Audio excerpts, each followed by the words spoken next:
का जन्मदिन है। जन्मदिन के मौके पर बाड़मेर तमाम तरीके से कयास लगाए जा रहे हैं कि साहब अभी तो चुनाव भी नहीं है, फिर बाड़मेर। तो मुझे लगता है इससे तो खुश होना चाहिए कि बिना चुनाव के भी कोई राजनीति का व्यक्ति सीमा क्षेत्र पर अपने जन्मदिन को मनाता है और उसको भी सामाजिक मकसद से बनाता है। इसके सियासी कोई अर्थ नहीं है, कोई मायने नहीं है।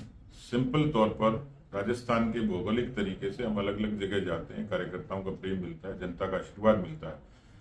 दो सामाजिक काम करेंगे, सीमा पर पेड़ लगाएंगे और सुकन्या समृद्धि के खाते खोलेंगे। इसका वोट से, राजनीति से कोई ताल्लुक नहीं है। केवल सामाजिक रूप से कार्यकर्ताओं के आग्रह पर एक संदेश देने के लिए और अपने जन्मदिन को सार्थक बनाने के लिए, उनका आशीर्वाद लेने के लिए काम किया। सुकन्या योजना को लेकर आपने पिछली बार भी इस तरीके से कहा था, उसके बाद में 60,000 खाते खुले। इस बार फिर से उसी पर फोकस, ऐसा क्यों सर? देखिए, मोदी जी ने जो योजनाएं लागू की हैं उसमें बेटी बचाओ बेटी पढ़ाओ से लेकर आप देखेंगे कि उनकी जितनी योजनाएं वो महिला कल्याण परक हैं। और ये जो योजना है इसमें गरीब बच्चियां जब मैच्योर होती हैं, पढ़ाई के लिए जब कॉलेज में जाती हैं, तो उनको 18 साल बाद उनको एक अच्छा आर्थिक संबल मिलता है, शादी के लिए उनको आर्थिक संबल मिलता है। तो कुछ लोगों को योजनाओं की जानकारी नहीं है ठीक तरीके से, और एक सामाजिक अभियान बने। मुझे खुशी है कि मैंने इसकी शुरुआत की और वो धीरे धीरे सफलता की ओर अग्रसर है। पिछली बार भी अच्छी संख्या में खाते खोले थे, अब हम इसको प्रतिवर्ष अपने इस काम का हिस्सा बनाएंगे। हरियाणा चुनाव का रिजल्ट परिणाम के बाद में राजस्थान के 7 सीटों पर उपचुनाव है। बड़ी चुनौती है बीजेपी के लिए, क्योंकि लोकसभा के चुनाव जिस तरीके से आए थे उसके बाद में तमाम तरीके से, कल भी आपने गोविंद सिंह डोटासरा को लेकर, अशोक गहलोत को लेकर बयान दिया। क्या उनका जादू वहां नहीं चल पाए, यहाँ चल पाएगा? वहां भी नहीं चला, और यहाँ जब विधानसभा के चुनाव थे, दावे उन्होंने बहुत किए थे, तब भी नहीं चला।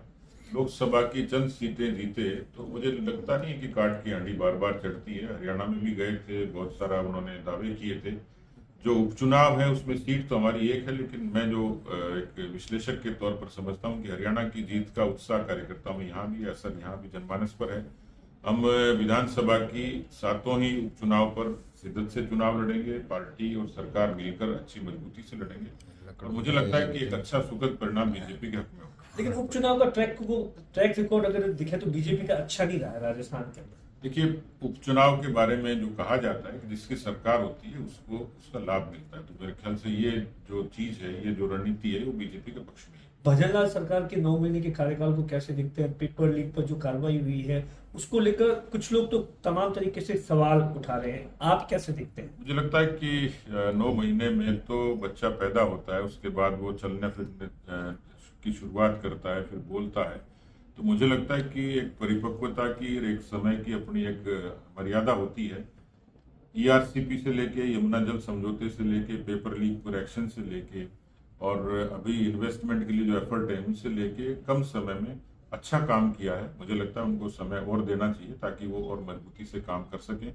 मेरे ख्याल से वो अच्छा काम कर रहे हैं और भी बेहतर करेंगे। कांग्रेस आरोप लगा रही है कि सरकार आदेश तो देती है, वापस यूटर्न भी बहुत जल्दी ले लेती है। ऐसे तो मैं अशोक गहलोत की सरकार के आपको सैकड़ों आदेश बता दूंगा, लेकिन एक्सेप्शनली 1-2 केसेज हुए हैं, तो वो कोई पूरे तरीके से कोई सरकार की कमजोरी है ऐसा नहीं।